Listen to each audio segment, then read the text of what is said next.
I'm very thankful for it. Yeah, very thankful that I'm still here. I've been through some incidents in time. I've never been one to take a lot of risk. I tried to be think things out before I acted, and but it's great to be here, and I'm thankful that I have this privilege. It is a privilege, and but I'm just blessed by the good Lord.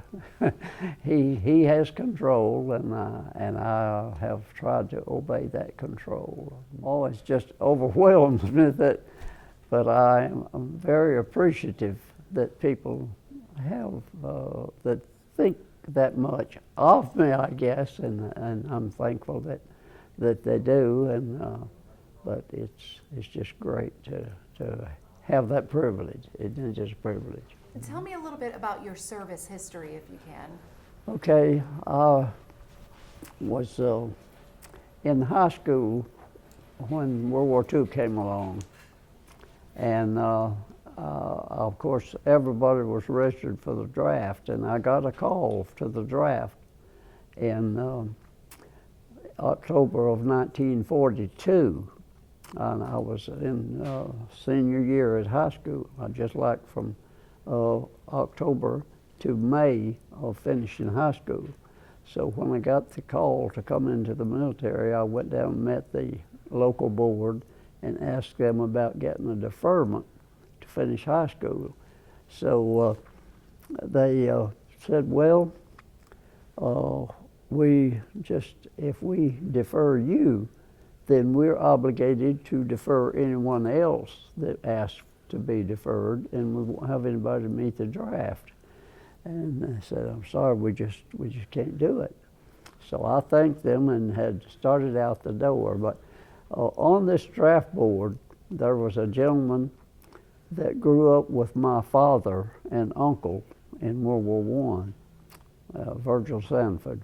And Virgil told the board chairman, he says, tell him to wait outside. So I waited outside the door a little while, and he came and called me back in. He said, well, we've decided to defer you to finish high school. And but he said, you'll be subject to going in the military then. So I finished high school the 27th of April of 1943. And 4th day of May, 5 days later, I was over at Fort McClellan in the Army. And so I went from Fort McClellan to Camp Shelby, Mississippi, and was, when I went to Mississippi, they assigned me into a communications unit. I weighed 110 pounds, so when they looked me over, they said, well, we'll not put you out on the front lines with an M1 rifle. Said, we're going to send you to radio school. And I was just a kid right out of high school. I didn't know what. I said, what do you mean radio? And he said, well, that's a means of communication, the Morse code. And I said, man, I don't know anything about Morse code. He said, well, you'll learn. So they sent me to radio school, and 8 weeks later, I came out of radio school as a high-speed radio operator, and that was my job in World War II, was a radio operator. And I went to Europe in 1944 and was assigned to the Battle of the Bulge under General Patton. And so I served under General Patton.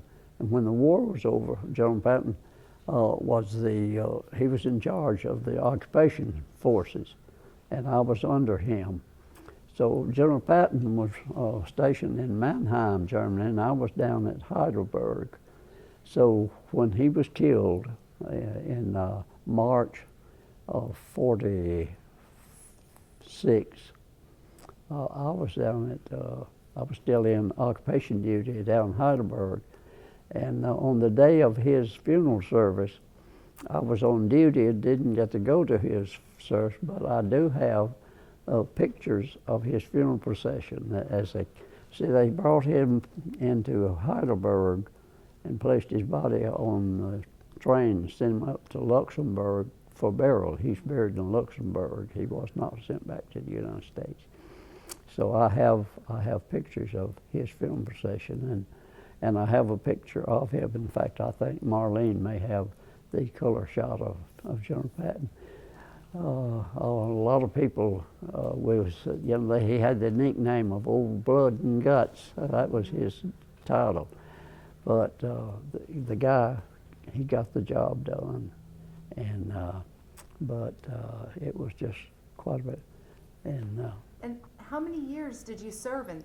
I was in for 3 years. I went in 43, came out in 46. Well, when I came out in 46, I joined the reserve for 3 years, from 46 to 49. Well, then after that, my son was in the Alabama State Defense Force, and of course I was 81 years old at that time, but they asked me to join the Alabama State Defense Force, and I did at 81 years. And I stayed in that 7.5 years. I got a discharge. I got 3 military discharges. I got my World War II, the reserves, and the last one from the reserve, Alabama State Defense Force. Wow. So it's been a good journey, and I've been in the American Legion. I had 2 uncles in World War I. One was killed in Germany, and the other came home. Well, this one that came home, he told me when I came out, he said, whatever you do, you get in the American Legion, join up. So I came home the 16th day of April, and the 4th day of May, I joined the American Legion, and I've been in it now, 70, whatever it is, 72 years, 70-something years in the American Legion at ARAB. Would you do it again? Would you Oh, serve I again? surely would, yeah. I'd do it all over again. It's, yeah, but it was quite a journey, yeah. Mm-hmm. And you're from? But I'm just blessed to be here and to have had this journey, yeah. And you're from Gunnersville area, or where are you from? Oh, I'm from ARAB. ARAB, I'm on ARAB, that's right. yeah, I'm in Blount County, but I'm on ARAB mailing ARAB. address. Yeah, ARAB. Yeah. And I'm also, we have, I, along with 4 other men, military guys, we've organized, and we have a military museum in ARAB, in the old Arabian Theater at ARAB. It's called Cost of Freedom Veterans Museum, Okay. and we're open in the old Arabian Theater, and we are open each Friday and Saturday from 10 o'clock in the morning to 4 in the afternoon on Fridays and Saturdays of each week, and it's a free walkthrough. But we have a lot of, as I say, a lot of stuff in the museum, but we have a lot of military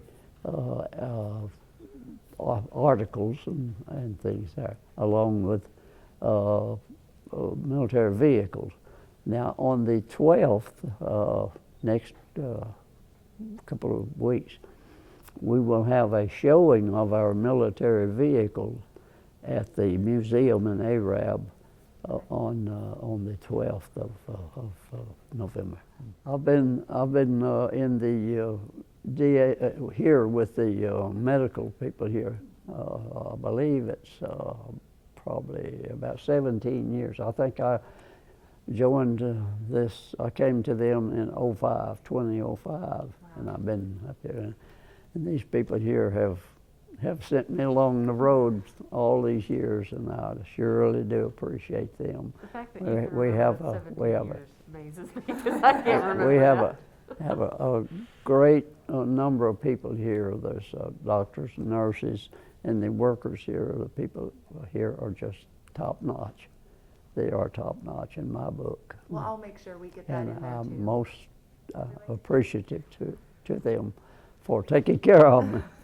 Yeah.